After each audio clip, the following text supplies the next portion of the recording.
அனைவருக்கும் வணக்கம். நான் உங்கள் ஜோதிட ரத்னா ஜெய்சங்கர், அருப்புக்கோட்டை அண்ணாமலை ஜோதிட நிலையத்திலிருந்து பேசுகிறேன். இன்றைக்கி நம்ம என்ன பார்க்க போகிறோம் அப்படின்னா, நீச கிரகம்.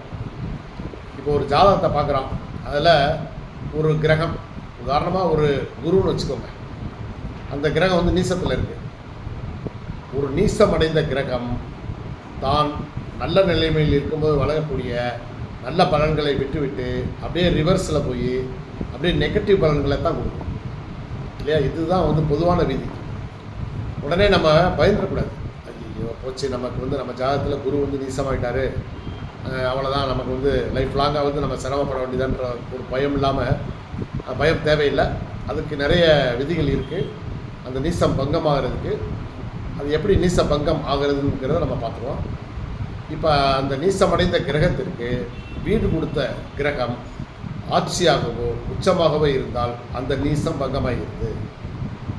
அடுத்தபடியாக அந்த நீசமடைந்த கிரகம் பரிவர்த்தனை பெற்றால் அப்பவும் நீசபங்கம்.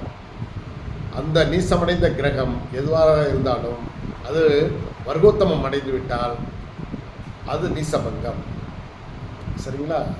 அப்புறம் அந்த நீசமடைந்த கிரகம் லக்கண பாகவத்திற்கோ அல்லது வளர்பிறை சந்திரனாக இருந்து, ஏன்னா சந்திரன் ராசியிலே அவங்க ராசிக்கு கேந்திரத்தில், லக்கண பாவத்துக்கு கேந்திரம், அப்படி இல்லைன்னா ராசிக்கு கேந்திரம், இந்த கேந்திரத்தில் இந்த நீச கிரகம் இருந்தால் அப்பவும் வந்து நீசபங்கம் ஆயிடுது.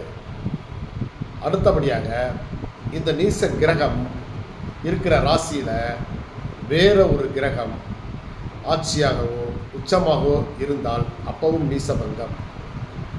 அப்புறம் இன்னொரு பாயிண்ட்டு இருக்குது. அதாவது இந்த நீச கிரகத்தை அதே ஜாதகத்தில் இன்னொரு நீச கிரகம் பார்த்தால் நீசபங்க ராஜயோகம் கிடைக்கும். அதே போல் இந்த நீச கிரகம் வக்ரம் பெற்றுவிட்டால் அப்பவும் ராஜயோக திசை, அப்பவும் நீசபங்கம் ஆயிடும். ஸோ இதுதான் இந்த நீசபங்கம் ஆவதற்கான வழிமுறைகள். அதனால் பயப்பட தேவையில்லை. ஒரு கிரகத்தில் பொதுப்படியாக டக்குன்னு பார்க்கவும் ஒரு கிரகம் நீசத்தில் இருக்கா, அடுத்து நம்ம பார்க்க வேண்டிய நீசபங்கம் ஆயிடுச்சா இல்லையா, இதை மட்டும் பார்க்கணும். அவ்வளோதான். நீசபங்கம் ஆயிடுச்சுன்னா உங்களுக்கு மிகச்சிறந்த பலன்களை அந்த கிரகம் வளம் வாய்ந்த கிரகமாக இருந்து உங்களுக்கு வாரி வழங்கும். வாழ்க வளமுடன். நன்றி, வணக்கம்.